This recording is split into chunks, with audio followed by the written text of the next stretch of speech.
Hello friends, നമ്മൾ പലപ്പോഴും കേൾക്കുന്ന ഒരു കാര്യമാണ് നെഗറ്റീവായിട്ടിരിക്കരുത്, പോസിറ്റീവായിട്ടിരിക്കുക. പോസിറ്റീവായിട്ടിരുന്നു കഴിഞ്ഞാൽ നമ്മുടെ ജീവിതത്തിൽ പല കാര്യങ്ങളും നടക്കപ്പെടും.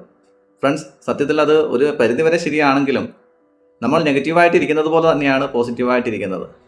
സത്യത്തിൽ ഒന്നും തന്നെ അവിടെ സംഭവിക്കുന്നില്ല. ആദ്യം നമ്മൾ ചെയ്യേണ്ടത് നമ്മുടെ മൈൻഡ് സെറ്റിനെ നമ്മൾ റീസെറ്റ് ചെയ്യുക എന്നുള്ളതാണ്. എന്താണ് നമ്മുടെ മൈൻഡ് സെറ്റിൽ നമ്മൾ കൊടുത്തിട്ടുള്ള തിരക്കഥ?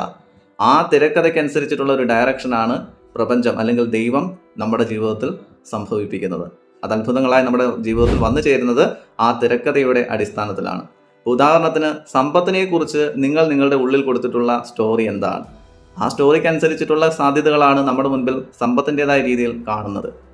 ഇപ്പോൾ ഒരു കടൽ നമ്മൾ മനസ്സിൽ കാണുക. നമ്മുടെ കയ്യിലിരിക്കുന്ന കപ്പ് അല്ലെങ്കിൽ പാത്രം അല്ലെങ്കിൽ ചരുവം അല്ലെങ്കിൽ വലിയൊരു അണ്ടാവ്, അതിനനുസരിച്ച് മാത്രമേ നമുക്ക് ആ കടലിൽ നിന്ന് കോരിയെടുക്കാൻ കഴിയുകയുള്ളൂ. അതായത് നമ്മുടെ കയ്യിലിരിക്കുന്ന പാത്രത്തിൻ്റെ അളവിനനുസരിച്ച് മാത്രമേ നമുക്ക് ആ കടലിൽ നിന്നും വെള്ളം കോരിയെടുക്കുവാൻ കഴിയുകയുള്ളൂ. അപ്പോൾ ആ കടലെന്ന് വിശേഷിപ്പിച്ചത് ഞാൻ സമ്പത്തിനെയാണ്, അല്ലെങ്കിൽ നിങ്ങൾ ആഗ്രഹിക്കുന്ന സന്തോഷമാണ്, അല്ലെങ്കിൽ സമാധാനമാണ്, അല്ലെങ്കിൽ റിലേഷൻഷിപ്പാണ്, അല്ലെങ്കിൽ ഹെൽത്താണ്, വെൽത്താണ്, എന്തുമാകാം. നമ്മുടെ ആഗ്രഹം എന്താണോ അതിനനുസരിച്ചിട്ട് ആ ഒരു കടലിനെ നമ്മൾ വിശേഷിപ്പിക്കുമ്പോൾ നമ്മുടെ കയ്യിലുള്ള പാത്രത്തിനനുസരിച്ച് മാത്രമേ അത് നമുക്ക് കോരിയെടുക്കുവാൻ കഴിയുകയുള്ളൂ.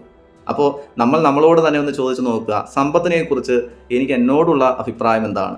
സന്തോഷത്തെക്കുറിച്ചും സമാധാനത്തെക്കുറിച്ചും എനിക്ക് എന്നോടുള്ള അഭിപ്രായം എന്താണ്? അതിനെക്കുറിച്ച് ചോദിച്ചതിന് ശേഷം അതൊരു നെഗറ്റീവായ രീതിയിലാണെങ്കിൽ അതിനെ പോസിറ്റീവാക്കി മാറ്റുക. എനിക്ക് സമ്പത്ത് ധാരാളമായി ഉണ്ടാക്കണമെന്ന് ആഗ്രഹിക്കുന്ന ഒരു വ്യക്തിയുടെ ജീവിതത്തിലേക്ക് സമ്പത്തിനെ ധാരാളമായിട്ട് അട്രാക്റ്റ് ചെയ്യുവാൻ കഴിയും. എന്നാൽ എനിക്ക് അന്നന്ന് ജീവിക്കുവാനുള്ള വക കിട്ടിയാൽ മതി എന്ന് ചിന്തിക്കുന്ന ഒരു വ്യക്തിയിലേക്ക് ആ രീതിയിലുള്ള സമ്പത്തായിരിക്കും വന്നു ചേരുന്നത്. ഇനി അധികമായിട്ട് വന്നു കഴിഞ്ഞാലും അത് ഏതെങ്കിലും രീതിയിൽ നമ്മളിൽ നിന്ന് ചോർന്നു പോവുകയും ചെയ്യും. അപ്പോൾ നമ്മൾ ശ്രദ്ധിക്കുക, ഏത് രീതിയിലുള്ള തിരക്കഥയാണ് നമ്മുടെ ആഗ്രഹങ്ങൾക്കനുസരിച്ച് നമ്മുടെ മൈൻഡിൽ നമ്മൾ കൊടുത്തിട്ടുള്ളത്. തെറ്റായിട്ടുള്ള കാര്യങ്ങളാണെങ്കിൽ ഇപ്പോൾ തന്നെ തിരുത്തി നമുക്ക് വേണ്ട രീതിയിൽ അതിനെ ഒന്ന് റീറൈറ്റ് ചെയ്യാനായിട്ട് ശ്രമിക്കുക. അതിനനുസരിച്ചിട്ടാണ് നമ്മൾ പോസിറ്റീവായിട്ടിരിക്കുമ്പോൾ നമ്മുടെ ജീവിതത്തിൽ അത്ഭുതങ്ങൾ സംഭവിക്കുന്നത്.